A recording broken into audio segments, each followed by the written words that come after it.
Welcome to the Deadass Podcast.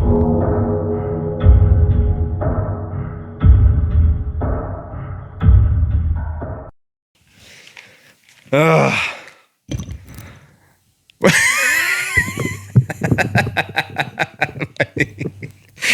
just gonna yell at it. What is? Welcome to the Deadass Podcast! Here on the graveyard shift! Woo! As you can tell, we're very prepared. Yeah, we are. How are you, sir? What's going on? It's the end of Monday, mate, and I'm really hoping that Tuesday isn't Monday flavoured because I think that was enough for me. Oh, you and me both, brother. You and me both. We got here early too. That was an hour and a half ago, or whatever it was, an hour. That's all right. That's all right, mate. I'm just glad it wasn't me for once because usually my phone is the one that starts ringing after I've finished work for the day. I'm glad it was somebody else. And you know what? I just want to give you a massive shout out. Thank you for bringing me up 2 beers. I've already sculled one. Hey, the name's Billy Hunt, not Silly Cunt, mate. Speaking of Billy Hunt. Yeah. Oh, Billy or Ben. I'll tell you what. Yeah. If I was to, I got to give Ben Hunt some credit. Yeah. There's 2 moments that he's really impressed me. The one where his catch was the one that saved the Origin, and fuck, I'd never put my money on Ben Hunt to catch shit. Yeah. The second one was his second field goal of his career Holy was the point that won it for the Broncos. As you can see, I'm in Broncos colours today. So I'd firstly like to say, can we get a welfare check on Tristan Twisty? Where are you, Twisty? For those of you who know, Twisty from our live audience, good bloke, Yes. is an avid Raiders supporter. He's almost like a higher audience, isn't he?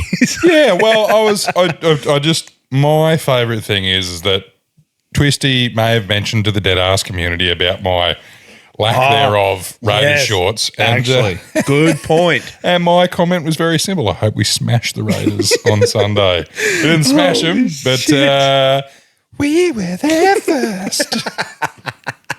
Oh, I tell you what, there'd be some sore heads this morning, mate. Oh, I would love to see just an echocardiogram of Adam Borrowdale in the last 15 minutes of that game. I would love to check his blood pressure. Imagine having a live blood pressure meter while he's watching the game. Well, I just had the laptop sitting on the table downstairs at home because I was having a bit of a Sunday cook-up. You know, the biffs were on, so put some barbecue on while there's biffs and footy. Yeah. And I was like at the edge of my seat yelling at my laptop. I tell you something, mate. Holy shit. Like, what a weekend for biffs, footy, boxing MMA, I guess, drinking piss, smoking meat. Holy shit. I've come of age. Yeah, well, it was a good Sunday. Like, I had a few jobs on the go, which was good, but just trying to get things ready for this week and ready for the fact that I'm going to be away the following week and won't be home to prep for that. But it was just nice because I could have something going in the background at all times. I just sort of carried the iPad around, and when I was down the back in the garden, sat the iPad on my filleting bench and sort of glanced over at it every now and then bloody potted around and listened to things. And like you said, it was just a beautiful weekend for smoking meat, biffs, and then the footy just turned it on as well. Mate, it was unbelievable. So,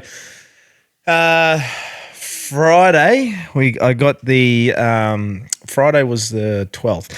I got the great news that my daughter gave birth to another son. Oh, that's right. Congratulations. Thank you so much, mate. So I'm Papi 2.0 now. Papi squared, some would say. Yeah, Papi squared. Yeah, bloody good. I was squared on the weekend. So you can be slap, happy, nap, happy, pappy. Can't even say that. Oh, mate, it was a little bundle of joy, a little boy. I'll announce the name once Michaela's done it. But, mate, just absolutely proud and stoked for her. Healthy little boy, and mum's healthy too. That's all we can ask for. There's one moment there I want to give a quick shout out to her partner, Parry. Fucking folded me when Christo was telling me about, because Christo went up there for when she went into labour and given birth, and They're in the ward there, and I don't want to spread too much about it, but so I'm just going to announce it publicly on a podcast. Everybody keep it a secret. Yeah, just keep it between us. So Harry's up her head end, right? And obviously the nurses and the doctor down, watching the baby. The business end. Doing the business end. And one of the nurses goes to Harry, "Oh, Dad, do you want to come down and have a look?" He's like, no. And she's like, "Oh, okay." He's like, "That's like watching your favourite pub burn down." Oh, it fucking folded me. Like watching your favourite pub burn down. Oh, gosh. That was good. Yeah, I got told that one. But anyway, yes, tough crowd. My favourite one was, my saying from the weekend was, Pooh Bandit was asking me about roasts. Yeah. And he's like, "Oh, can I glaze it in the end?" I said, "Oh, mate, it's like putting a set of fake tits on a hot chick. Can't go wrong." Boy, I reckon he's got a fascination with just spritz and everything, eh? He just wants to spritz. Well, I get it. Do you? I get it. It's what's the forklift off the Cars movie with the gun like ready to go. Yes. Like new, excited, you're ready to do pit crew for the smoker. Yeah. Because like watching it doesn't make it cook faster, but when you're spritzing it, you feel like you're doing something. I just love the word spritz. I reckon he just loves saying it. He's like, it sounds fancy. He's like, I just got to give it a quick spritz. Quick spritz, but I feel like his three favourite words at the moment are spritz, rascal, and schmick. Except I think he leaves the CH out of it, so it's just smick. Smick. Oh, because he threw out some sass too, bro, on the podcast on Thursday. Did you hear it? Well, when they were talking, he was giving shit to my chicken. I know, and I feel like it's running a bit of a comp word. I feel like somebody's picking on my apprentice. Like, that's right. Rival companies just sitting there going, he's just. I'm sorry, Mr. Chicken on Bread. Yeah, that's right. Yeah, why isn't smoking a chicken good enough? Because I didn't hear it. What did he say? He was pretty much saying that because of the amount of effort that he put into his did he do a brisket? I think he did a brisket. No, he did a pork belly. I think it was a pork belly. He did something. No, tomahawk. He reverse seared a tomahawk. There's fucking no work in a reverse seared tomahawk. I can't even remember what he did, but he was going through and describing and he sort of winged it himself. So he was saying the fact that he did it himself got him over the line. Now, well, what's the first step of being a good employee or an apprentice? Listening to your boss. Exactly. Following instruction and you nailed it, and therefore had a good result. Great result. Now, speaking of which, yes, you've had a second successful attempt. I did. Now, this is where I reckon, look, we'll let him have the first one. All right, he's had the first one. Yep. All right, but I reckon I got him on the second one. You got him on the second because I've got an inside scoop on something he stuffed up with his pork belly. Well, really? Well, he didn't cut it up. Oh, he went whole. So now I've got the recipe written down. Okay, well, you share do you want me to share my first? Let's share yours through, and then for those interested, when we do the cooking segment, I'll read through the recipe. Okay, excellent. So I actually went with 3 different things this weekend. So I only wrote down one. Okay, well, let me tell you, when the apprentice becomes a teacher. No, not really, not in this case. No, so I did jalapeno poppers. Beautiful stuff. I did shotgun shells, and I did the pork belly burn ends. Beautiful. Okay. I want to run me through your shotgun shells. Okay. I want to know how that went for you. Now, I got those big ass cannelloni tubes. Yeah, that's right. I didn't know what they were called, but I had to Google them while I was at the shop because the ones I was saying on the American's a different name to the Aussie one. I think it's like whatever. Something. Anyway, so I got those. I got sausage mince and I got pork mince. So good.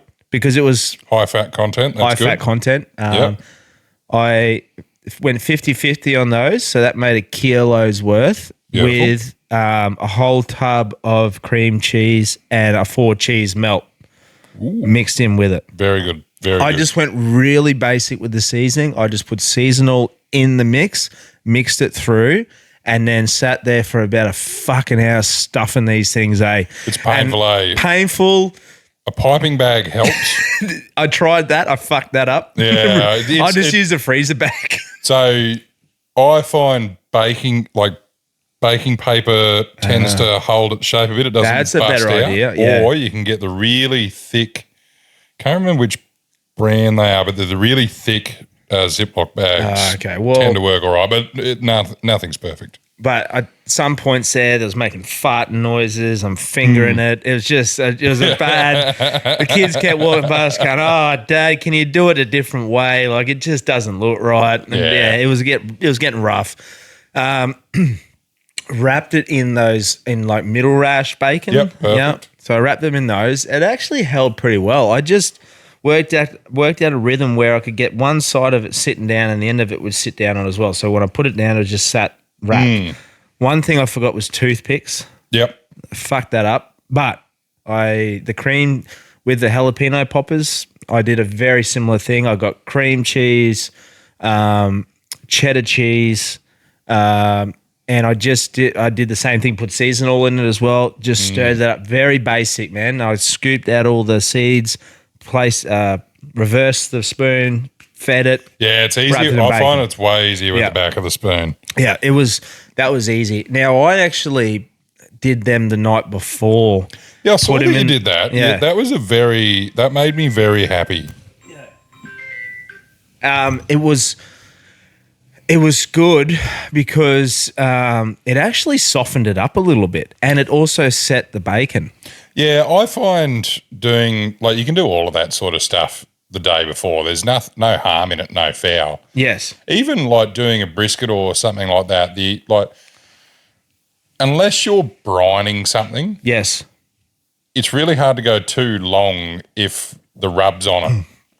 Like Yeah, we're not cooking in a barbecue competition. No, that's right. Like the seasoning's on it. Yeah, that's right. It's way better having the seasoning on way too early than it is having it on Yes. not enough. Well, and that's what I did. I just sprinkled a little bit over the top of them, and then I just wrapped them in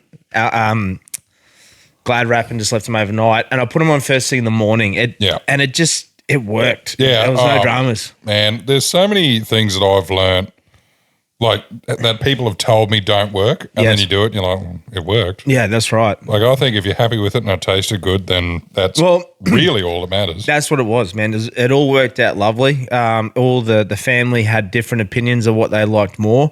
Now, the pork belly burn ends, I literally just pulled them out of the fridge in that morning, trimmed off the skin, the excess fat, chopped them up into bite-sized pieces. Now, I probably made the bite-sized piece, if I'm being really critical of myself, I probably made the bite-sized pieces probably a little too small. I probably should have gone a bit bigger because like by the time I finished it, it was probably just a little touch overcooked. But that's just me being really critical. It tasted good. It was easy chewing, but it was maybe just a little dry touch. Yeah. I don't know how a pork belly burnt end's supposed to taste because I've never had them. I go, so that the thing you're aiming for is to render the fat. Yes. So let the fat gelatinize. Yes. And by that I mean the fat's not chewy, and when Yeah. you bite into the pork belly burnt end, you're not sitting there going, gee, that's really fatty. Like, it is fatty, but you want it to be more sort of Crispy, fatty? liquidized. Liquidized, yeah. So sort of I like, didn't have a problem with that at all, man. That was good. Then that's probably pretty good. I do my cubes probably inch by inch squares. Yeah, so I probably a touch small, but I tell you what, man, I could just run this. I could just run the smoker itself with the smell. Just because it's its like- own fragrance. It's like when you bloody put butter, garlic, and onion in a pan. Oh, it's just fucking, and then as soon as I turned that on, it was like a switch in my body just going, you need a beer. I actually messaged Pooh and said, "Oi, bro, is it too early to have a beer?" And he's like, no. He goes, Never. He's something along the lines of smoking meats is just smoke and mirrors for having a beer. Yeah, absolutely. And I don't know, it's sort of nice being able to have it rolling during the day because you walk past, you're like, ooh. Oh, mate, it was unreal. And then, so I did what you said. I coated in some red dirt. I just used the Alpha Blokes red dirt. Yep. That was mint. Their new one. Yeah, the high sugar content in that makes it really good with pork, I find. Well, it was perfect. And then Coated it all in olive oil first, did that, put them in there, did that 2.5 hours roughly, pulled them off, put them in a tray, cubes of butter, brown sugar, sprinkled with brown sugar and a drizzle of honey, and then Beautiful. covered it, put it back in there for another hour and a half, and then at the same time I just end up putting the shotgun shells and the jalapenos in there. Yeah. And the poppers and stuff, what I've found with putting sausages, jalapeno poppers, the cream cheese that Yes. I'll talk about shortly, all of those things, they're sides. Yes. So put them in there at the temp that everything else is at. Yes, And just okay. look at them when they're done. Yeah. I don't worry too much about putting sausages and jalapeno poppers in there at any particular temperature. Yeah. Because they're still going to be good. Yes. The idea is to put them in there while you're cooking the main thing. So if your burnt ends are your main thing, Yep. just put the poppers in at whatever temp you got them at. If Yep. you're doing a chicken, put them in at whatever temp the chicken's Oh, at. that's good. And then when they're ready, you pull them off and you eat them while you're waiting for the rest of it to cook. Yeah, so it all worked out mint. So we ended up pulling that off about 11:30. So in the meantime, I'm watching the fights. I'm having a couple of beers. Mate, I was on fire that weekend with me punting too, eh? I hear that Slap Happy Pappy was doing pretty well. Tell us. All right. So I just I put some bets on earlier on when the black books came out to tell you who was running, and I totally forgot about them, and I just put them on, and they all end up paying out on the Ned. So I'm in the Alpha Blokes punting group on Ned's there. They got that group where Yeah, I you saw can them. share the punting. Yeah, I saw that the pot was exploding. Yeah, so I put a couple on there. They all came up, and then you can see other people's profiles. And one of the blokes in the group noticed that I was having some good punts, so they're like, "Oh, come on, share us some punts." And the next day, I ended up putting up 3 of the fighting punts, and all 3 got up. So I had Lopez to win head to head. He was an underdog. I had Crawford to win on points against Canelo. That got up. I was on fire for punting over the weekend, eh? I was just in a good rhythm. Well, that's good. That's good because I was doing pretty good in my footy tipping. I'm quite happy. I'm running, I think, 6th at the moment. Good on you. So that's Congrats, good because that never happens. I'm unlucky as fuck. But So last year I won the footy tipping. Did comp. ya? Yeah, at Bardo's. shit, It was good, man. I won like $1,200. fucking hell. This year I got last. Good, I went from winning to last. good. But I still got a cart in the piss. Oh, what the? Oh, yeah. Well, it's just as hard to tip all the losers Yeah, as that's all what the I did. winners. Yeah. I'll be fucked. Well, to be honest with you, Cole was tipping on my behalf, so Bloody hell, rigger. I reckon the dog would have had a better chance. But anyway, but other than that, man, so obviously we hung around at home over the weekend. So we've been expecting Michaela to have Barb's for the last week. That's why I couldn't go to Birdsville. I would love to have gone to Birdsville. I was hoping to go there, but obviously with everything going on, family first. Absolutely. Do that. So it was a great little bundle of joy to arrive on the Friday to kickstart that weekend, mate. It was fantastic. I had to come down. I was planning on going down the beach for the weekend, but that didn't eventuate. So I just stayed at home. Saturday, I had to come into work, do some work, and then gathered all the ingredients for the weekend. Sunday, I'm cooking, drinking piss. Saturday was great, punting on the horses. Sunday, punting on the fights, punting on the boxing, and then Michaela's older boy, we took him and we went and played with him, and then we went down to their house and sort of got him, had a bath, and he got him all ready so Parry could come home. And we're just sitting there waiting, and that's when I put on the footy. Bloody beautiful. And I tell you what, mate, wasn't a mixed emotions going on there. Like you and I, because that when there was 28-12 or whatever, and you were like, I'm fucking off them. Yeah.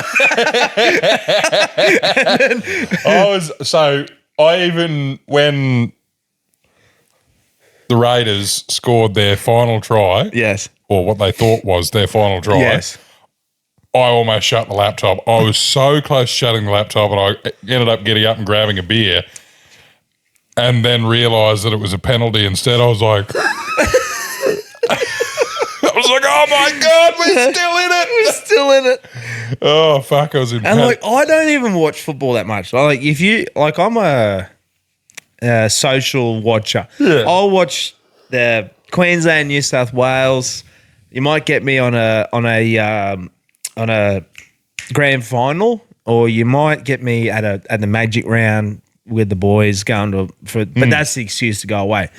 But that was just such an intense game, man. It was a great one to watch. Holy, it really was. That brings out the best in football and the worst at the same time. Like unluckiness, but also the best as well. I think a nail biter is good. A nail biter is what you need to have. And like we were speaking about before this, professional sports Yes, is for entertainment. that's exactly right.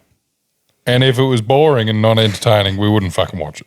No. And games like that is what makes it entertaining and worth watching. So I'm quite happy stuff like that happens. Yes. In particular, certain players as well and stuff like that. Yeah, well, if they're not eccentric and they don't have things going on where it creates that draw to them, no one would know who their names are. Exactly right. No one will ever remember your name. But I think it just keeps it interesting. It keeps it light. Like 100%. There's a line that they can. There is a line in the sand of like, don't cross that. But yes, of course. If you're just being a bit of a larrikin, then fucking who cares? Oh yeah. That's what I mean by eccentric. It doesn't particularly mean that you're doing anything wrong. It just means that it might come across a bit iffy. Weird. But that's okay. I reckon it's like any great sportsman usually has a good yarn behind him, like we were saying, like Conor McGregor, good yarn behind him. Matty Johns, good yarn behind him. Jason Ackermanis, good yarn. Ben Cousins, good yarn. Shane Warne, great yarn. Great yarns. Like, it's all of those sportsmen usually have great yarns behind them. Oh, 100%, mate. And that's what it's all about, isn't it? Sorry, turn my volume down. So like, oh shit, I got to do it again. Imagine having a Samsung and making everything more difficult than it needs to be. Yeah, I know. Tell me about it. I want to give, firstly, now that we've been speaking about smoking meats, and I'm really getting sucked into this stuff because another thing is shooting as well. I'm like interested in that after the NT trip, Beautiful. all that.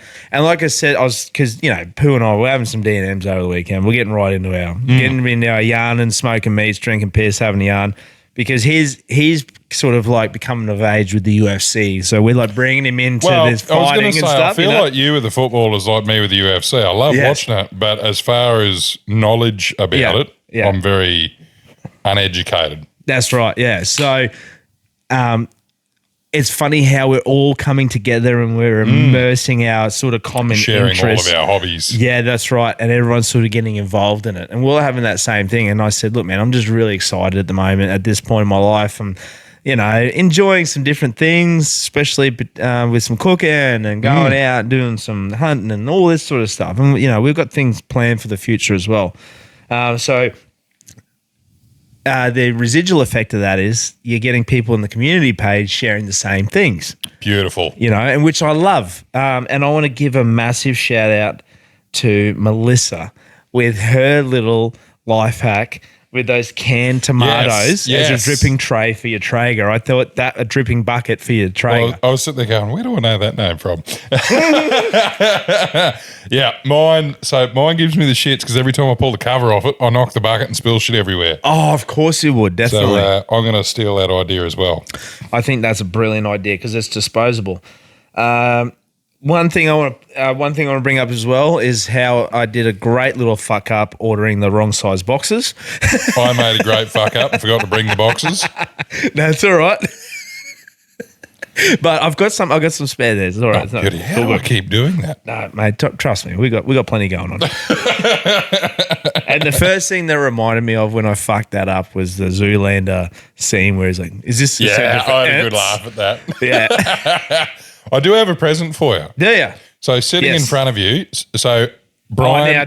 I'm appreciated this because I've seen this a lot. Now, you've finished your first block at TAFE. So this is my prize? This is your present for finishing your first block at TAFE. Yeah. You've had a cook under instruction Yes. and a cook not under instruction. Yes. You've had 2 wins, so therefore I'm going to give you a gift of some Boars Night Out White Lightning.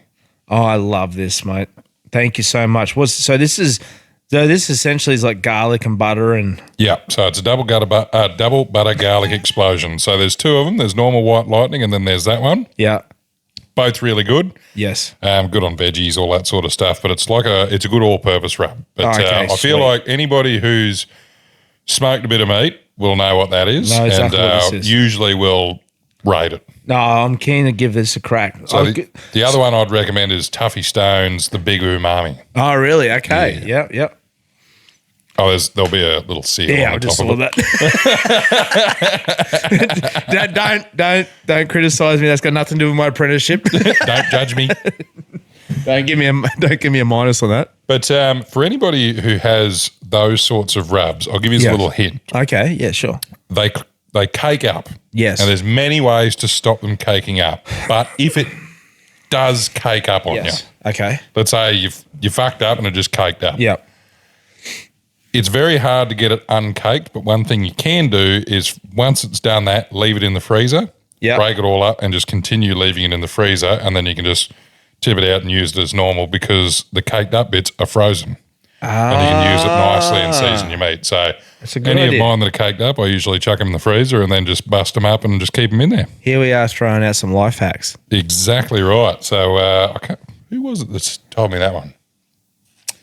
That makes sense, I mate. think it was, I'm pretty sure it was a young fella at French for Quality Meats. Well, isn't it usually when it cakes up, is it because there's a bit of moisture in there? Yeah, a little bit of moisture. So, So you're freezing the moisture. Yeah, so usually the ones that have no caking agents in them Yes. will blend up rice and use that as the anti-caking agent rather than all the preservative sorts. Yes. But yeah, when they clog up together, that's the best way to do it because they're hydroscopic. So most things with salt in it absorb water.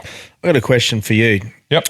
Can you notice any taste difference in just plain salts, branding of salts, or is it just salt to you? I usually only notice texture differences, I think. Yep. I can quite honestly say, short of it being left in something, I probably reckon salt tastes like salt. I reckon I can taste the difference. Definitely texture, like if you got Texture, flaky salt versus table salt versus cooking salt. Now, everyone thinks I'm a fucking idiot, but there's this particular salt that I get from the Drake supermarket. It comes from some place over in Italy, and it goes, and where they get the salt pans has got something to do with the earth that's around it. And I swear to God, there is something about it that I don't know if it's just salty or if it's just, but it's 100% sea salt. This is what I mean. Like Willy Wonka would have a field day with you. The snozberries taste like snozberries. Now I'll bring it up next week. All right, my recommendation for salt. Salt reviews with Brian Salt Perry. reviews with Brian Perry because Look, everyone I'm who not knows he saying- loves salt. I'm not saying I'm right, Yeah. but I definitely wouldn't sit there and go, I'm not fucking using that salt, you peasant. I just reckon the worst salt out there is Saxon. I'm going to put it out. I'm just going to throw it out there. Yeah, right. Yep. Fucking shots fired. Shout out Sachs of salt. Sachs of shit if you ask Brian. That's right. Nah. I just want to know if people really can taste any difference in the salt. Well, right, yeah, because- I'm interested. I'm very interested. So Because I'm sure there's people that got better palates than me, right? Because I fucked mine up pretty good. But I just got this one particular brand of salt. I can't find it at the moment. I've got it at home. I've got it in my car. I've got it at the beach house. is it in the green box? It's in a tall light blue container. Yeah, right. Actually, Yeah. big fancy. I'm trying to options. I'm trying Well, to. I definitely have preferences with olive oil, but that's a bit different. But that's you different. You find different olives, Well, aren't my you? theory is sea salt usually comes out of the same fucking sea. That's a good point. But I'm okay if you say that Himalayan rock salt, but Yeah, coming out of the fucking yeah. Himalayas tastes different to the Yeah. New Zealand rock salt. that I'm not sure exists. Right, but so what I'm going to do is, right, next week we're going to have a salt taste. we're going to have a salt test. taste, right? I'm going to give you my salt, and I'm going to give you some Saxa. All right, and you tell me if you can taste the difference, right? We'll do a blind taste test. Blind It'll be ta- a study. Yeah, It'll be a blind study. 100%. Now I know I sound like a fucking idiot. No. No. Shit, I really dug myself deep in this one. Oh, God. You can see what I'm trying to manifest here. Exactly. Yeah. So, but anyway, yeah, moving on. Well, on the chats with Pooh, Yes. we might have, and hobbies, we might have come up with a bit of a solution with Lola, Really? the staffy. Really? What's the solution? Because we do like to hear some Lola updates. Yeah, so Lola is still a furry little powder keg that is hell-bent on testing my fucking... Lola's trying to make me roommates with Kurt Cobain.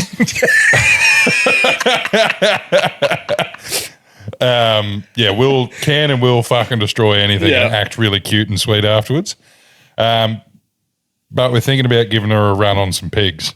Oh, that's a great idea. Well, she's got a set of jaws on her like a vice. Yes. Loves destroying everything. So we're thinking channeled destruction. So she's not aggressive. No. But just channeled destruction, and she's very, very overly energetic with other dogs. Just wants to play and roughhouse. Yes. So we're thinking maybe channeling that desire to chase after things. That's a good idea. And train her to be like, it's okay, but only on that. Yes. So give her an outlet. So if any people have some suggestions on chest plates and stuff like that, very interested because, we don't want Lola to get all busted up and fucked up. So let's just...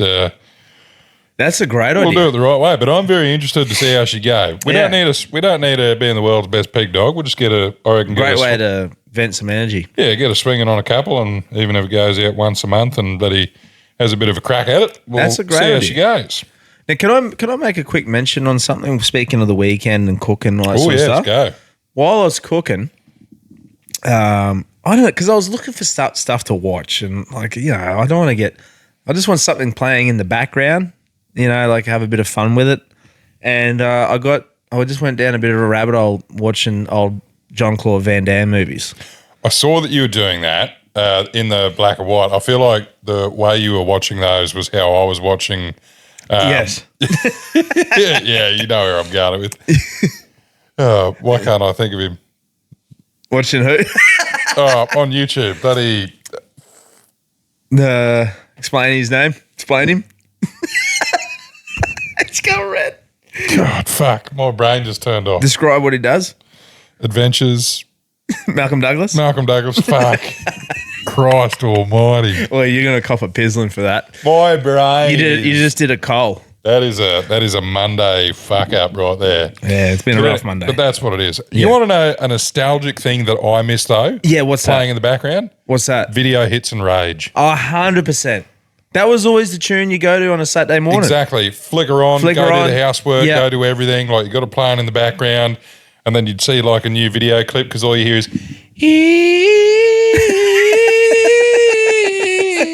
"We up, mama, baby, I want you to stay." And you're like, "Holy fucking new one!" Oh, you get that break. You get that break.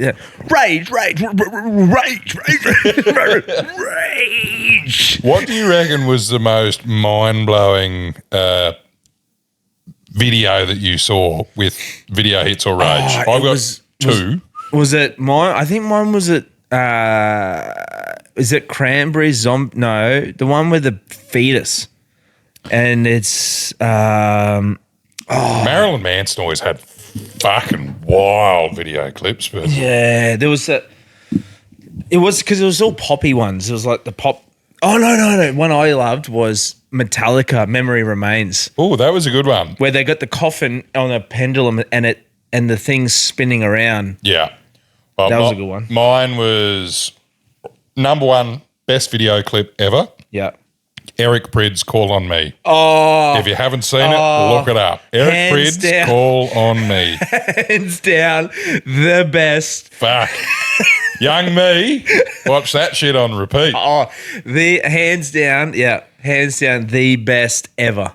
And then probably the one that blew your mind a bit was Eiffel 45, I'm Blue. I'm Blue, yes. And then Limp Bizkit. Which one? Oh, actually, no, sorry. I was about to say Limp Bizkit Corn? break stuff, but Rollin'. Rollin', yes. That video clip always used to fire people up. Yeah, that was my walkout song to the Potty Royale number 2. Yeah. What was that fucking tune? You got me mind going wild. Yeah, we're having a Malcolm Douglas moment here. But just that whole era, right? Yes. Now, I said I'd mention some nostalgia stuff. So that whole era of video hits and rage. Yeah. A couple of other things that were beautiful things to society that we no longer have. What's that? 40-cent ice cream cones. Oh, mate.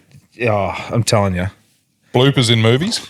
Yes. So running the blooper reel afterwards. Yeah, Think it's about classic. Jackie Chan, Shanghai Night, yes. Shanghai Noon, all of the Eddie Murphy. I was watching the movie Life on the weekend and they had the blooper reel and I was like, I missed this. So true. Magazine articles. Yes. You'd run through it. You'd read the article. You'd read the trials and tribulations and the fuck ups. Yes. Homegirls at the back of People magazines. Oh, stop it. Yes. How good was Zoo magazines? Oh, they were great, man. But also, too, because they'd have a little bit of everything in there as well. Yeah, absolutely. You could go, you know, and you could write in. You could bloody order send your own things online. photo in. Yeah. Oh, geez, I used to love that. I pulled out this morning my 2001 Broncos collector cards that you used to have to grab from the Courier Mail. Oh, wow. I got the full set, still in the plastic and everything. You got the full set? Yeah. Oh, that'd be all right. You should Google that on eBay, see what they're worth. Yeah, I should actually. I haven't opened them. So. Oh, really? Yeah. So 2001, they've been sitting in the drawer for. So 23 years. That's really good. You have no idea how much young me wanted to open them up. That's some really good, what do you call it? Discipline. Oh, I didn't have much. There wasn't fuck all left for anything else, I can assure you of that. Oh, speaking of nostalgia, so obviously I went through that Van Damme thing. So I put together like a quick little list of the Van Damme movies that I used to love. That one was probably my top one was Hard Target. Because I growing up, man, I loved all martial arts movies, but in particular I had this thing for Van Damme, Brandon Lee, Bruce Lee, even to the lesser extent, like a Michael Jai White or a Dolph Lundgren, because there was like Dolph Lundgren. I've been sitting here waiting for you to say Steven Seagal. no fucking way. That's one guy I could never get. I could never do it. Yeah, he's taekwondo. Oh man, I just love the transition. Like if you put on a movie marathon, you'd start him at like 100 kilos and he finishes at about $1.60. Yeah, I know, 100%. So I was always like just big fans of that, man. And like, cause I love my action heroes. I loved Arnie, loved Stallone. Like they were like. Well, Van Damme was a fucking good. He was not just because he was talented. Like he was great at doing jumping, spinning kicks and. Well, Jet Li's another good one as well. Jet Li was really good. Yeah, 100%. Jackie Chan, loved Jackie Chan movies. Yep. That Rumble in the Bronx for me was one of my favorite movies he ever did. Who's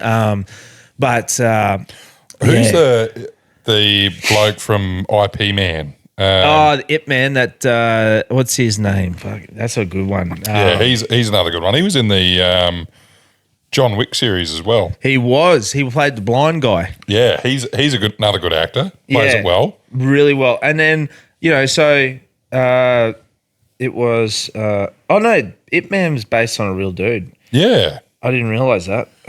Donnie Yen. That's Donnie Yen. That's Donnie Yen. One. So he's in quite a few good movies. Same as the Last Samurai, and also in John Wick as well. The Japanese guy. Fuck, I'm terrible with the names because, my memory sucks. Feel free to look it up. But even I love how like Jason Statham is like carrying it. This like he's like the latest generation of those sort of action movies where he does like technically nice fighting styles. Like Do you reckon he's the Eminem of Kung Fu?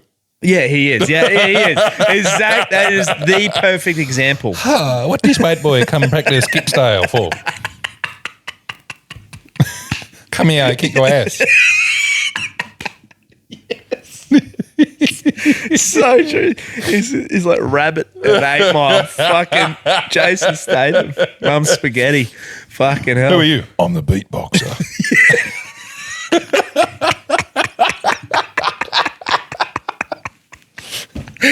I just watched his latest one where he was the beekeeper. I'm the beekeeper. I'm the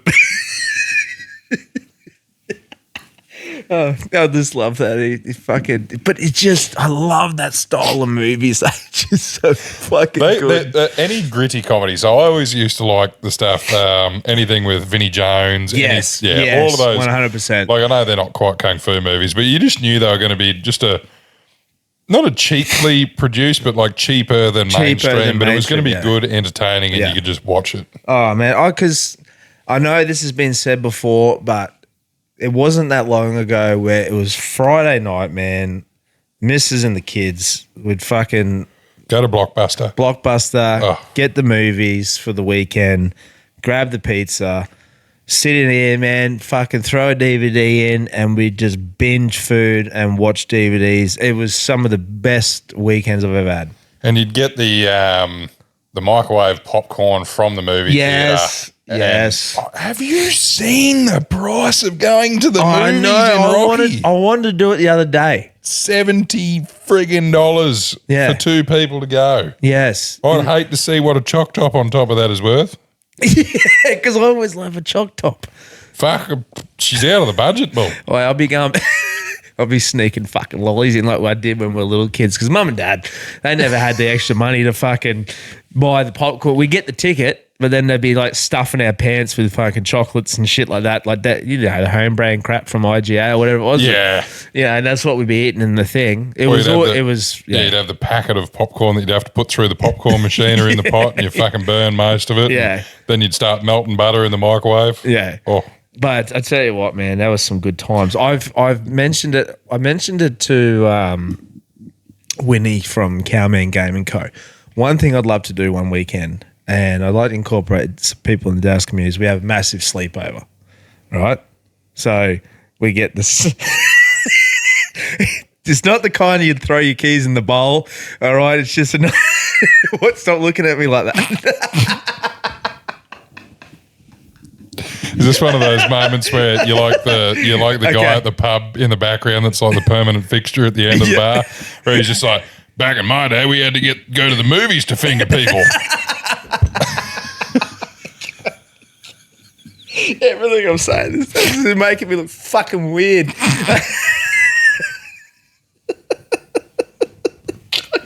I'm just gonna fucking stop. I'd love to have a weekend where you get your mates over, you have a sleepover, and you have a fucking play some video games, man. You have the old movies, popcorn, soft drink. It'd be just like nostalgia, a bit of nostalgia. Somebody gets fingered.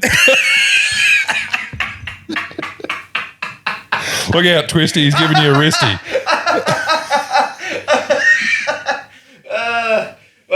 What happens on tour stays on tour. Exactly right. Oh, fuck it. That's watch out, Broncos fans. He's a stallion. I'm gonna quit. I'm not gonna say any more about any of my options for things. We just don't want you to slap happy, nap happy, gacky pappy.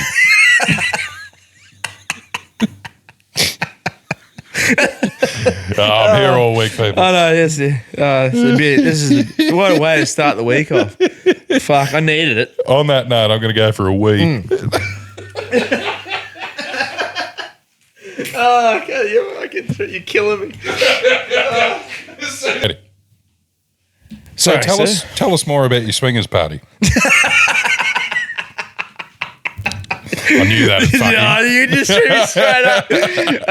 Yeah. Anyway, but I reckon that'd be a great event, because as Brian and I were chatting about, guys, with events and stuff, like, it'd be awesome. Like, people do live shows, people do all sorts of stuff to sort of celebrate the community.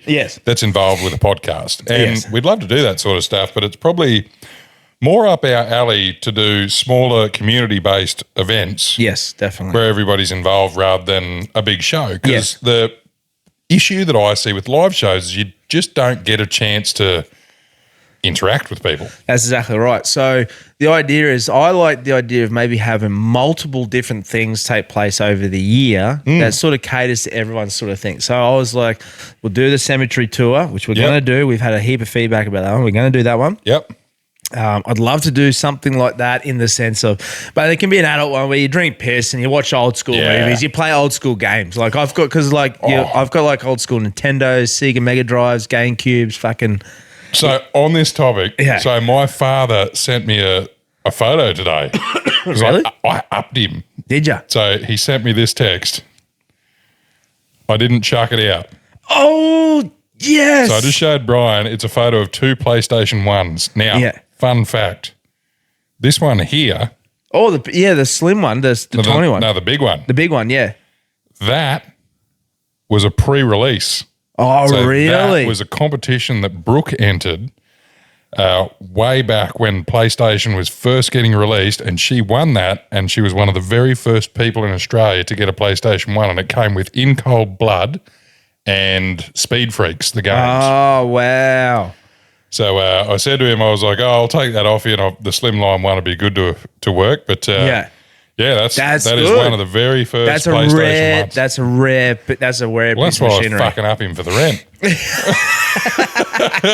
Oh, you would have been happy as a pig in shit, mate. Very happy. So But I'd love to do something like that, a bit of fun like that, and incorporate Winnie in that, the Cowman Gaming Co, because he's a big fan of that sort of stuff. He's building that gaming community. yeah, like I as a kid, I played a lot of video games, and I like video games. I just, as an adult, I don't know.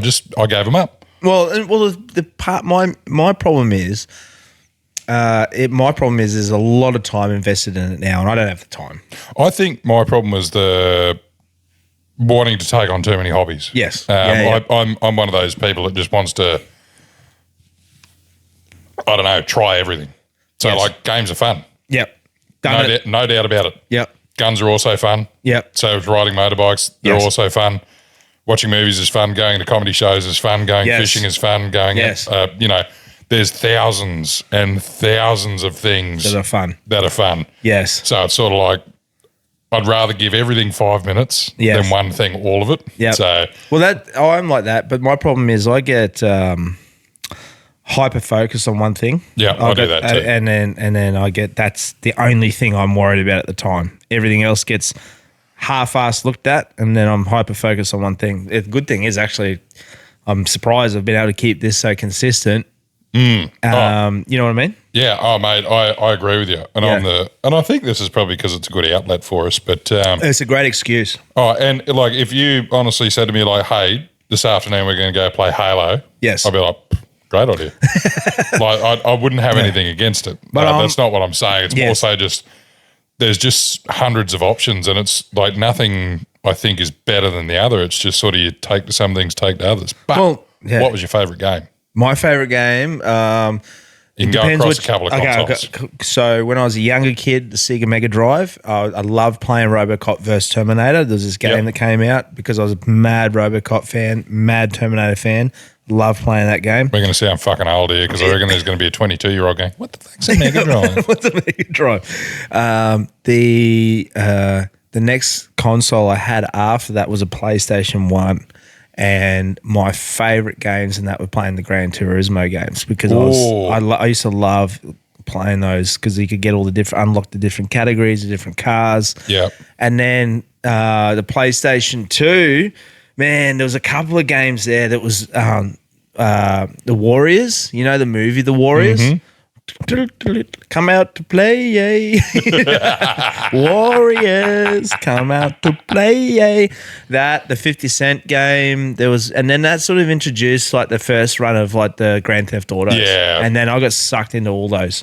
So did I. I reckon Sega Genesis. Yes. Favourite was Alex the Kid. Can't go past it. PlayStation 1. I used to love Spyro. Used to love Crash Bandicoot. Yeah. And Crash Team Racing was probably my favourite. Yes. Nintendo 64 was GoldenEye. And GoldenEye, 100%. And Conker's Bad Fur Day. Yes. You could play multiplayer and shoot each other in both. Yeah. Isn't that's a really valuable game now too, isn't Very it? valuable. Yeah. The game itself's worth about $400. Isn't that crazy? That's to why I think was so that? terrified when Lola chewed up the controller, because I was like, if she chewed up the game, Holy shit. she didn't. She's still here. Oh, thank God. PlayStation 2, I reckon, that's where it gets difficult, because PlayStation 2 had so many good games, but I reckon Army of Two was a great game.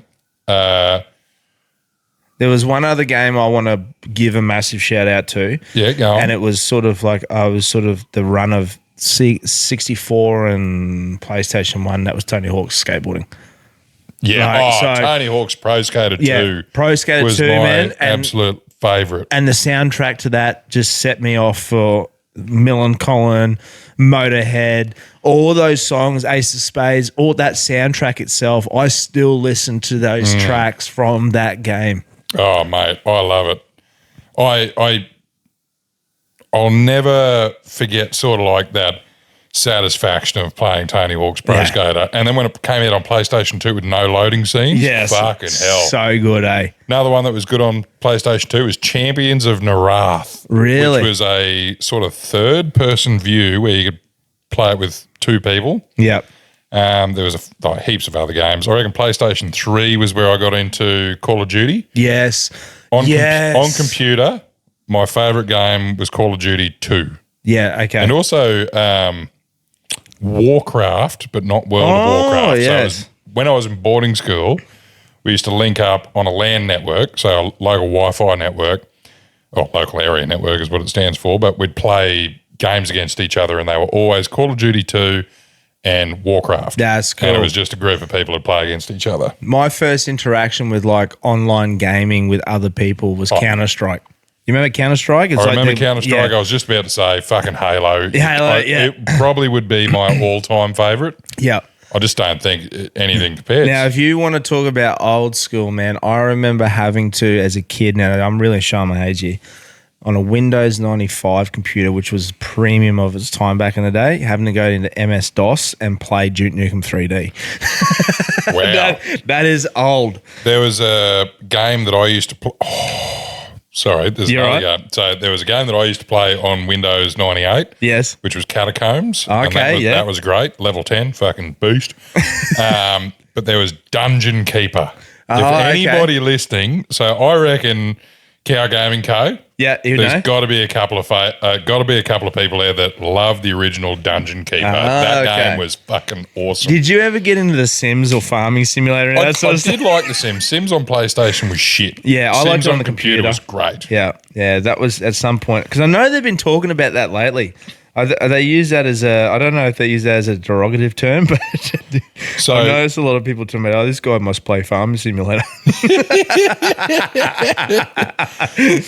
So there is a couple travelling around Australia. Yeah. And they did a Sims parody for setting up camp. Really? And I've got to show you this. Yeah, please show me. So for those of you who are listening, so it's One Shore Travel on Instagram. And they fucking absolutely they've had a few viral videos, but I think it's just great humour. What I'll try and do is I'll just do a little clap here. I'll try and incorporate that video into the YouTube so that people can see it. Beautiful, because I think it's great. So watch this. All right.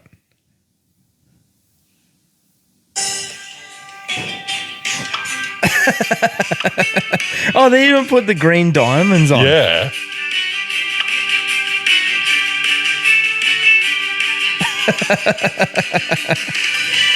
Wow.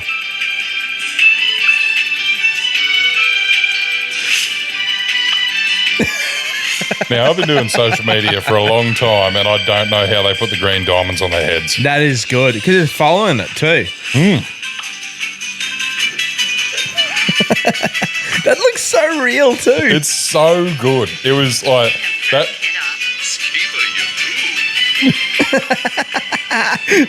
Even not speaking English. Yeah. I just think, like, that to me is why social media is such a good thing. Yes. Because people can make skits that are just funny. It's humbling. It's like it's good humour. Oh, even the setting the fire on the thing. Yeah. And the laying the towel on the beach and then lying beside it. Geez, they did this well. Oh, they're a Queensland couple too. Yeah. They're travelling around Australia. Are they? Yeah. Oh, this is brilliant.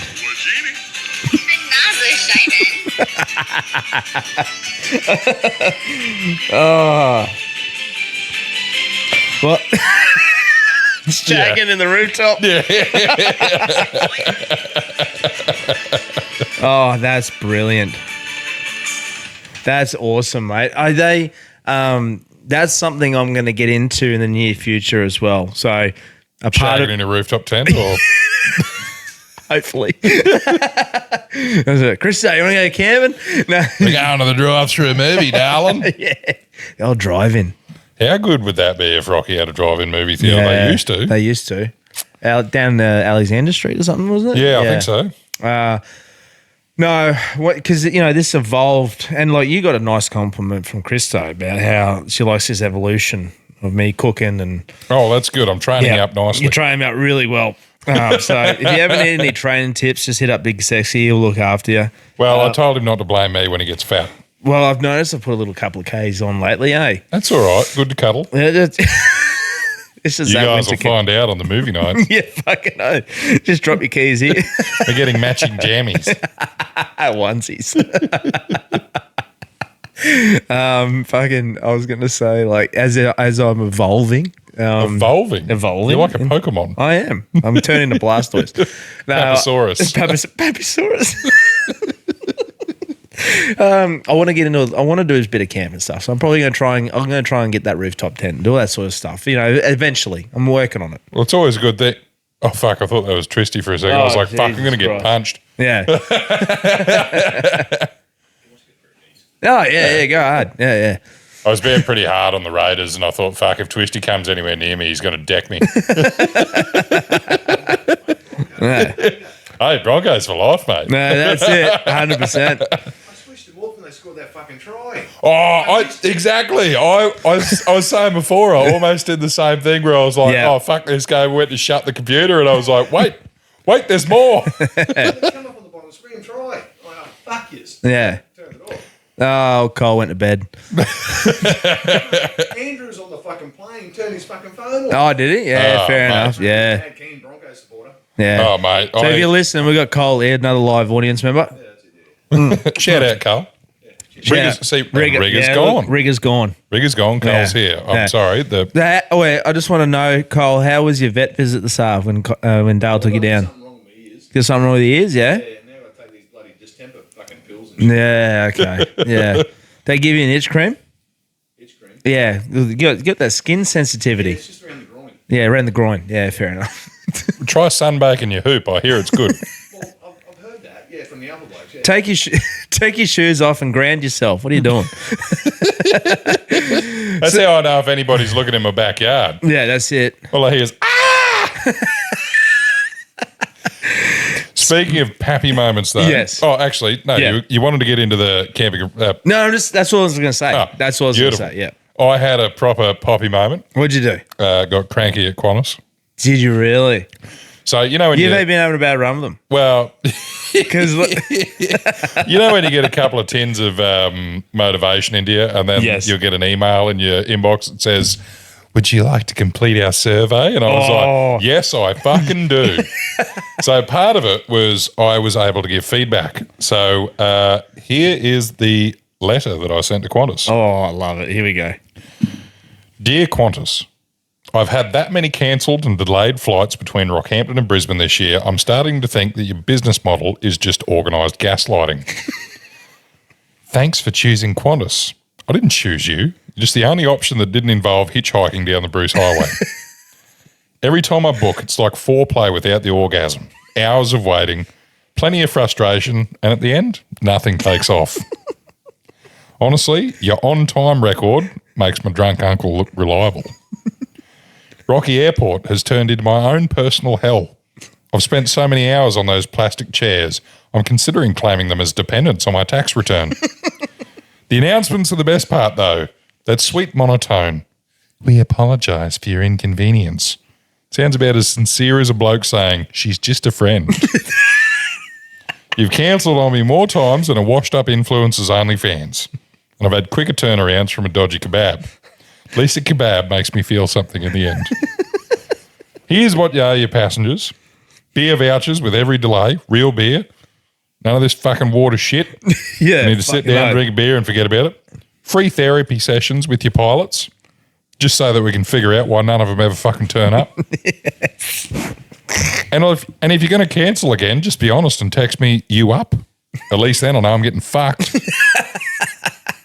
Look, I'll keep flying with you, not because you're good, but because I have fewer choices than a bloke shopping for condoms at the survey.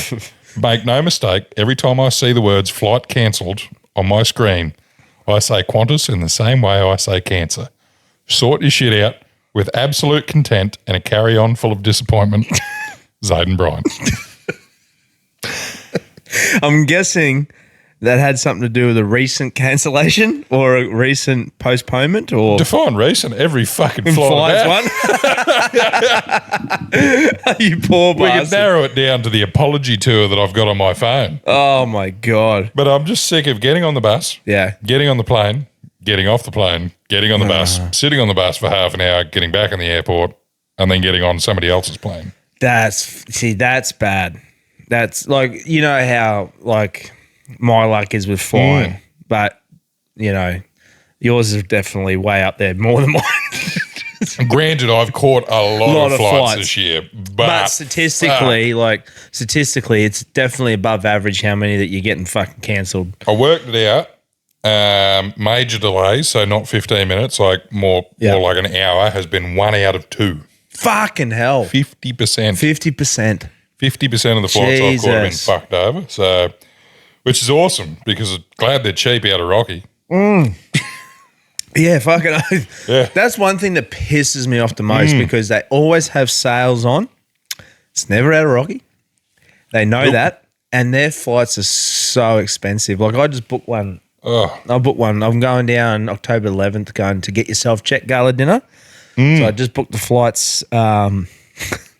Booked the flights today, and the funny thing is, would you believe I had a lot of credit because I've had to cancel a lot of my flights? Qantas just flipped me the bird and say, eat a dick. Yeah, at least Virgin gave me some credits. Fucking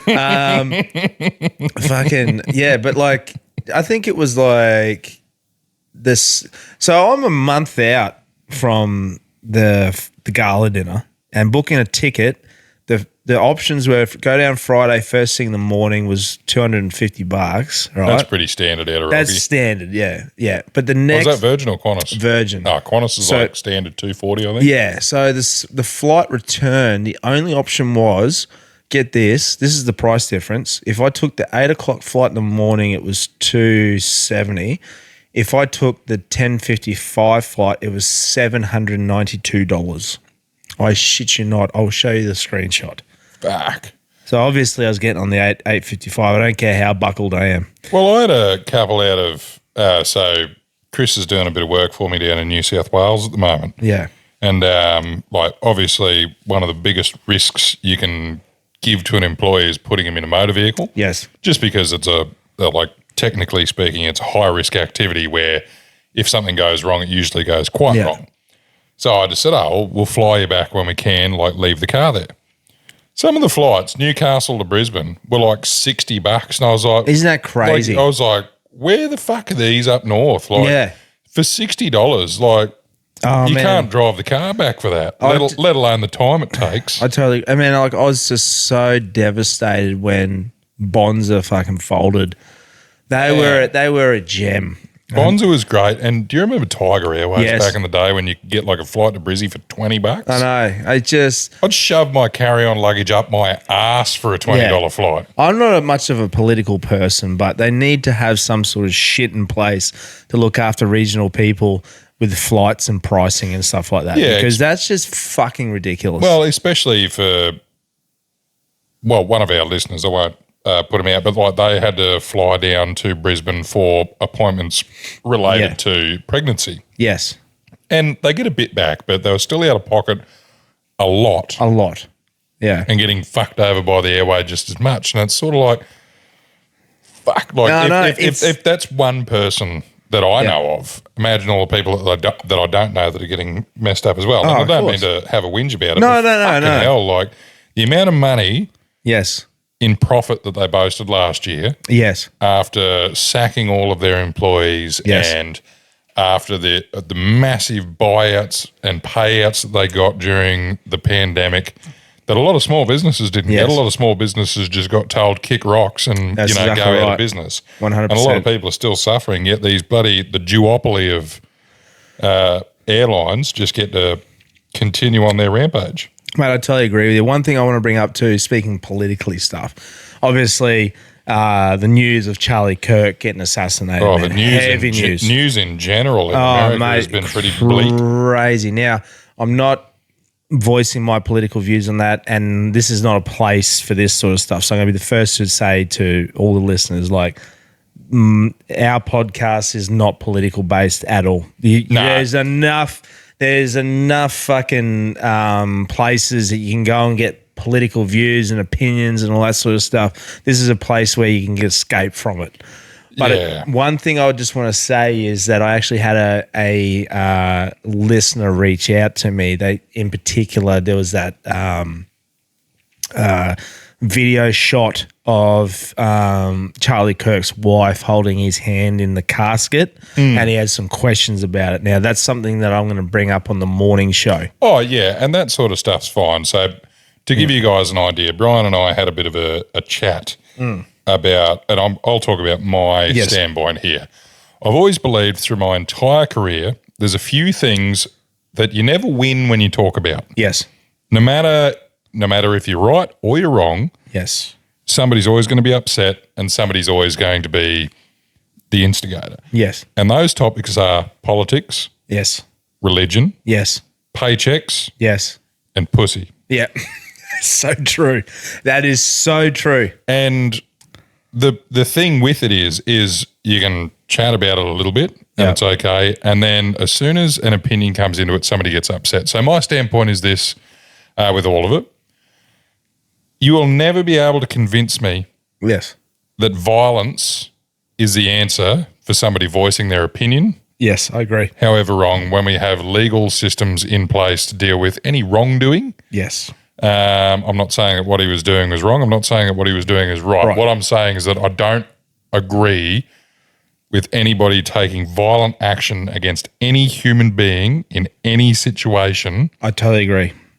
When what they are doing is not, against the law. And when I say against the law, it's like there's a big difference of somebody just voicing a political opinion versus anything else. And this is where it gets difficult because right now I'm choosing my words carefully. Yes, of course, because that's why I hate talking about it. But basically where I'm getting at is like, I don't care whether you're left wing or right wing. Yeah. Violence ain't the answer when it comes to a political discussion. No, I totally agree with 100%. But there was actually a very good point that was brought up by a listener in regards to the photo that was taken in regards to Charlie Kirk's hands in the photo when she was videoing her holding his hand, which I'll bring up in the morning show because it's a funeral director discussion that's going to be a good one. Yeah. So listen out for that one in the morning show. And speaking on which, this week we're actually going to throw in a bonus episode for you this week. Really good topic of a discussion. I'll give you a little hint. Involves Stephen Bell. I just gave the whole thing away. Yeah, motorcycles, most of the world. He's back. We've had an episode. We'll throw that as a bonus episode for your legends this week. Just so there'll be 3 Deadass Podcast episodes. So he's doing it because I'm following the Stephen Bell journey very abruptly, and 100%. And I'm driving from Rockhampton to Cairns and back this week. When do you head off, mate? Tomorrow. Yeah, so tomorrow I'll make it a bit of the distance, and then I need to be in Cairns for Wednesday. Got a bit of a tour on Thursday, and then I'll drive from Cairns to Rocky on Friday. Jeez. And then on Saturday, you and I are going to do a pod in the morning to make up for my loss of Monday. Yes. And then I'll be going to Bundaberg on Saturday night to catch up. Well, hopefully Saturday night, maybe early Sunday morning yet, and then going to Fraser Island. Oh, nice. So it should be good. Yes. Hopefully doing a bit of filming over there in the spare time and sort of do a bit of, island life vlog. How are you finding your new computer, mate? And your Very vlogging? good. So, Vlogging. as you would have seen in the videos that I sent you, Yes. I did lose a bit of content, but I figured it was just quicker to redo what I did. Yeah. And I had a mammoth effort on Friday night, so we didn't end up going to Clermont because the bloody team that was playing had to pull out. So Yes. I took advantage of the fact that I wasn't driving to Clermont on Saturday. Ooh, just burping into the microphone. You're welcome, folks. Bit of ASMR. Friday night, I sort of finished watching a movie at about 8:30 and then punched from about 8:30 till about 1:30 in the morning editing the vlog that we did with the Alpha Blokes. Jeez Louise, mate. And I will say that the computer is very, very good. Awesome. The only thing it struggles with is in Premiere Pro, when I'm going through all of the raw camera footage, so not in the timeline, when I'm scrubbing raw footage, it struggles a bit with my drone, like the drone footage. But Yep. remember, that's 5K footage. That's Yeah. it's a lot. And Ben is his name, but the bloke at the shop did say that I might need to upgrade the RAM for that reason. Oh. However, when I snip it, the part that I want, put it in the timeline, it plays it fine. Oh, sweet. So the good news is I'm probably 3/4 way of what I want in there, and then I just need to do a little bit of tidy up stuff. So we're awesome. we're zeroing in on that one, which is good. But I'm just excited. it just takes so long because we had 1, 2, 3, 4, 5. We had 6 cameras rolling for 3 days. Yeah. A lot of footage. There is a lot of footage. And I've got to give you props too. Thank you for sending through that footage of the trip on the Two Flogs live show. Yes. So I'm slowly starting to put together a reel, just us cruising on the highway, doing some bits and pieces. That's going to be, I'll put that up next week or something, just as a bit of a reel to watch. Beautiful. Yeah, put a bit of a tune to it. But other than that, man, what else is going on? You got some cook now. We We do talked have about. cooking. We talked about that before. Hey, this is the ingredients, isn't This it? is the process. This is what I do. Yeah. Okay. Cool. For pork belly burn ends. Pork belly burned ends. So what we want to do is trim the excess fat, remove the skin or the rind, and cut the pork belly into bite-sized pieces. I like about the inch by inch.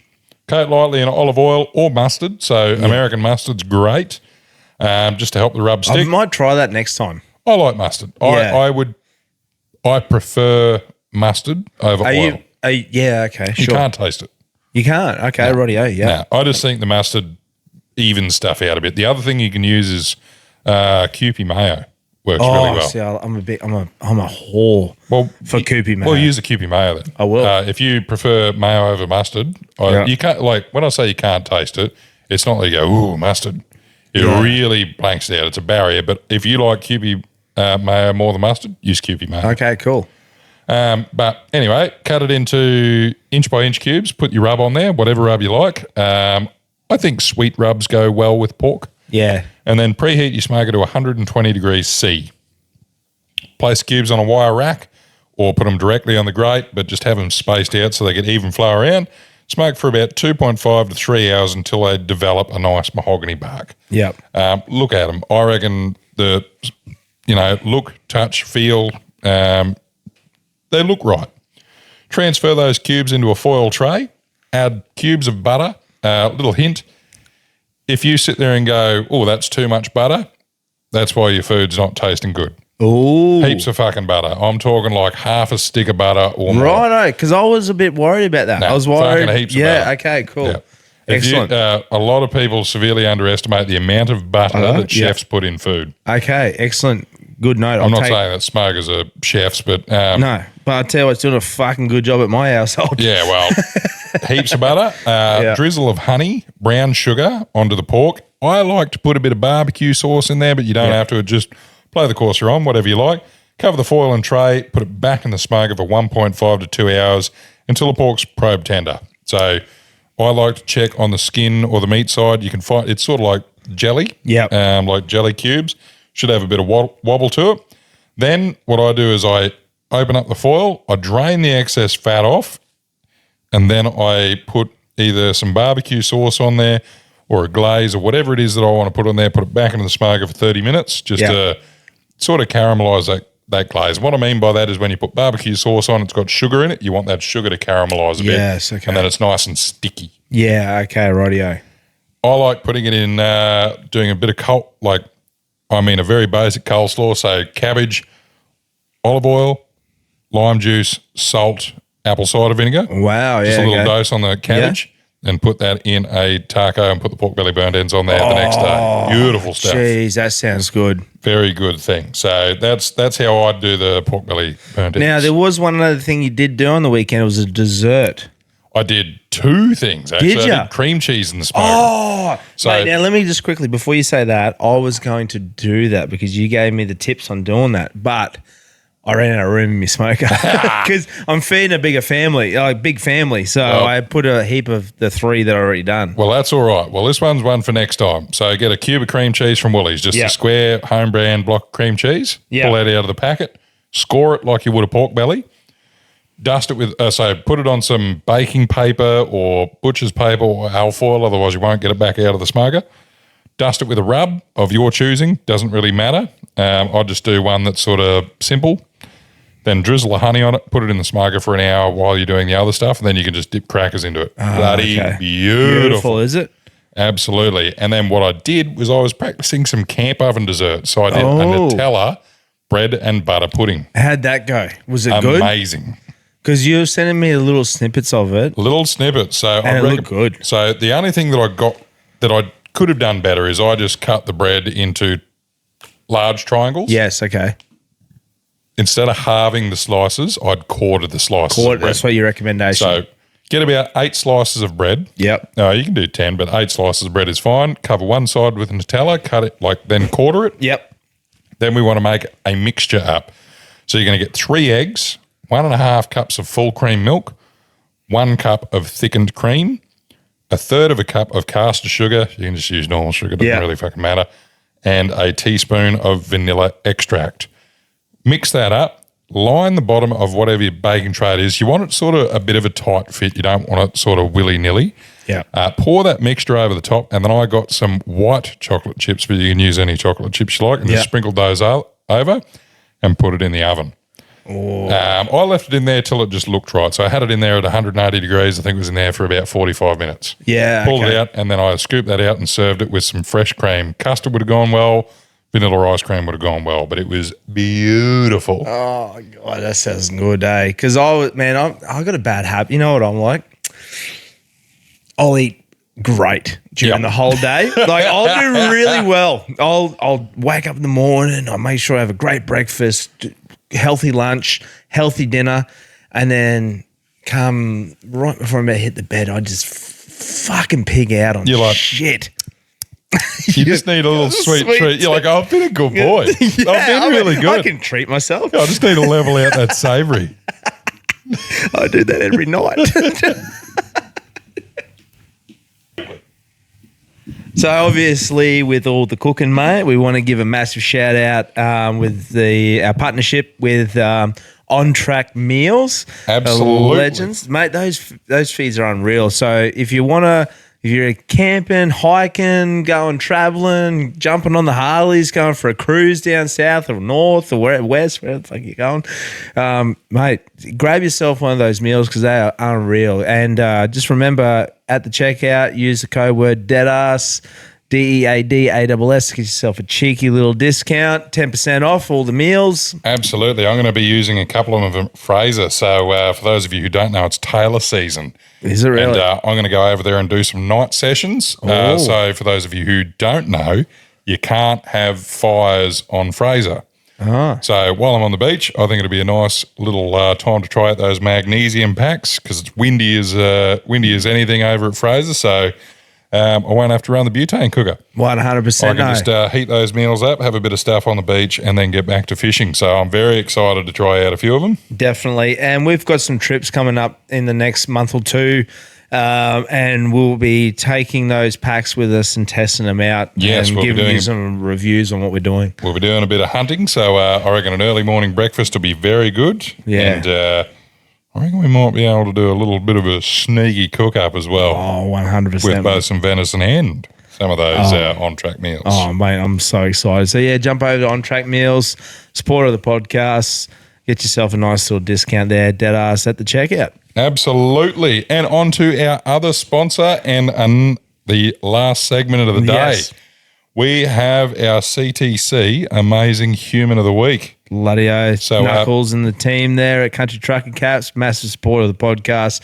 Go show some love to them when you purchase a hat. Same thing, Deadass at the checkout. Some would say the best at covering yarnsman's domes. Fucking oath, 100%.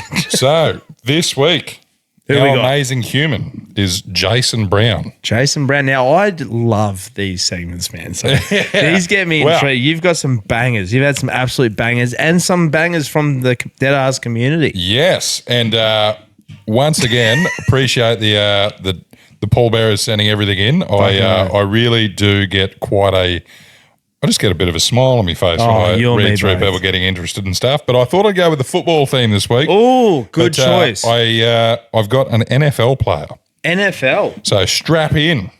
Oh, I like This this. is a bloke who went from protecting quarterbacks to planting cucumbers. Really? Yes, his name's Jason Brown, and if you haven't heard of him, this story is probably going to be pretty interesting. Oh, So Jason Brown was drafted by the Baltimore Ravens back in 2005. He played as a centre, which is basically the guy that's snapping the ball and then instantly getting into a fist fight with a 150-kilo defensive tackle. wow. So he was good, really good. So good that in 2009 he signed a monster deal with the St. Louis Rams at $37.5 million over 5 years. At the Jeez time, Louise. that made him the highest paid centre in the NFL. He had money, fame, and a career that most players would kill for. And then at 29, he basically said, I'm done. Yeah, right. Most guys at that stage would double down. They'd cling to the game until their knees explode. But Jason walked away because he felt like his life was meant for something bigger. Yeah. So what did he do? He became a farmer, Really? Cucumber farmer. despite having zero farming experience. And when I say zero, I mean his main teacher was YouTube. Oh, really? The highest paid centre in the NFL watching how to plant potatoes for beginners. Oh, potatoes. So Jason called it First Fruits Farm, based on the principle of giving your first harvest to others. Oh, that's cool. It's 1,000 acres that he purchased, and the amazing part about it was he doesn't sell the food to make millions. He donates it. Wow. So in one season, Jason gave away over 500,000 pounds of sweet potatoes. Another year he gave away 50,000 pounds of cucumbers.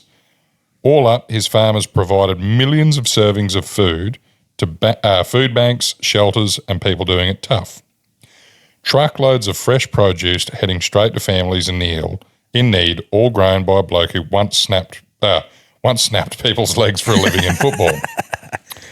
Hunger is a massive issue in the US. In some regions of North Carolina where he's based, 1 in 5 people struggle with food insecurity. Jason's farm doesn't fix the problem completely, but it definitely changes lives. Fresh fruit and vegetables don't always make it into food banks, so what he does fills the gap. Wow. And when he's not just growing crops, he's growing a movement. His story has been covered by ESPN, CNN, and even Oprah. He's written memoirs and he travels to speak at events and constantly spreads the message that true greatness isn't measured in cash, contracts, or stats. He says himself, when I think about a life of greatness, I think about a life of service. He's a bloke that turned his back on millions and swapped the stadium lights for sunrise over cornfields. He found purpose in feeding his community, and when he went from an NFL centre to a community legend, from blocking linebackers to blocking hunger, and that's why he is our amazing human of the week. Wow, man. That credit to him, bro. That is, I think that's a wonderful thing. At it really is. to basically to do good things with a fortunate career. And now I know they work hard. Yes. I really do. But I do love examples of when people use their I loosely use the word good fortune. Yes. It's a job at the end of the day. Like course it is, yeah. He didn't just fall into it. He's not hucked to a girl when they just made fame out of him. He had to work That's a good hard for point. it.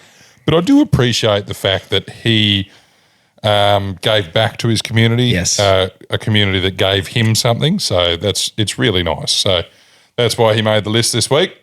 Yeah, and that's I thought I'd leave the NRL guys out of it, just not to rub too much into it. We've been giving them a good rub. And actually, on one note, I want to give you your thoughts. I know you're a mad fan of these sleeveless Yes. tops, right? I want to hear the Deadass community thought. What do you think would be? What do you reckon? A Deadass collab with Big Sexy and one of these sleeveless shirts? What do you reckon? I'd love to see it because actually, you know what, mate, I'm molding Selling into it on it? Yeah, I'm getting sold on this. I'm selling you on it? Yeah, 100%. Good. I'm corrupting him, folks. I'm corrupting him. You're working into me. Look, smoking meat. I Soon know. he's going to be fucking calling everybody bull. Yeah, bull. Hello, is this quality cremations? Yeah, bull. Yeah, bull. My condolences, bull. They'll be walking out the back to Colt. You done yet, cunt? So, and look, while we're on that topic too, Deadass Community, I want to give a massive shout out to the 69 new members who joined this week. Bloody hell. And I appreciate everyone jumping in and sharing the content, sharing their thoughts, their triumphs, their tribulations, all that sort of stuff. This is what it's all about, growing that community. Absolutely. And I love it. I enjoy the banter.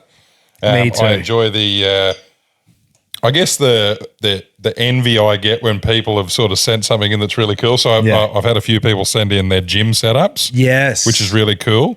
Especially the garden stuff. So I added a bit to the garden on the weekend. Yes, I did see a couple of clips of that. We added some more lettuce, so different types of lettuce. So we a couple of fancy lettuces, I guess, like the ones with purple stuff in them and shit that you get in the 4-leaf bag. Fuck, don't shoot me. Planted some jalapenos. Ooh. And some bird's eye chilies. Also some spring onions. And some shallots. Well, you see, that's all stuff that you could use regularly. Absolutely. That was my theory. And we put some coriander and flat leaf parsley in. Oh, nice, mate. I love to see. We'll have to send some photos in the community page, give them some updates how it's all going too. Absolutely. It's looking good. Oh, and passion fruit. Passion fruit, actually. Planted passion fruit. Well, if you come out to my household, like if you're able to come out there. I see you've got the little orchard out the side. Yeah, I've got mandarins, oranges, limes. The limes are off tap. Was that to utilise the water that comes out of your super treat that's system? exactly what it was. I thought that might have been it. Yeah, because they said as long as it's not skin that you eat. Yeah. That was the premises of it. I said that you can sort of get any fruit that you want there as long as it's not the skin that you eat. Yeah.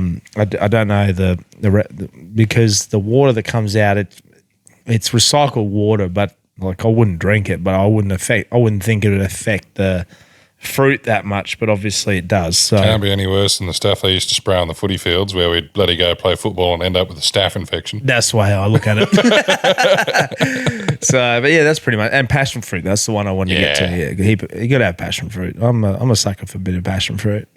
Yeah. I need to go get some more coconuts. Lola has taken to shredding them. Mate, she shredded the shit out of them. You don't need a shredding machine. That was impressive, wasn't it? Oh, I was amazed. I was shocked. Yeah, I would have been too. And then was like very upset and waiting for me to crack the centre of it open so she'd get to the coconut. I was like, you little menace. So this week, mate, got a bit on this week, but we will definitely get an episode out for you next Monday. Next Tuesday, sorry. Yep, so we're going to record it on Saturday morning before I punch off. So I'm burning the midnight oil, but we'll get it done.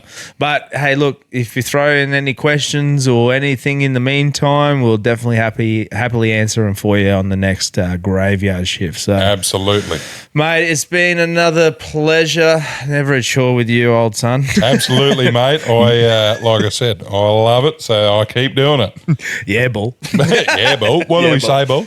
Love you, See you, bye.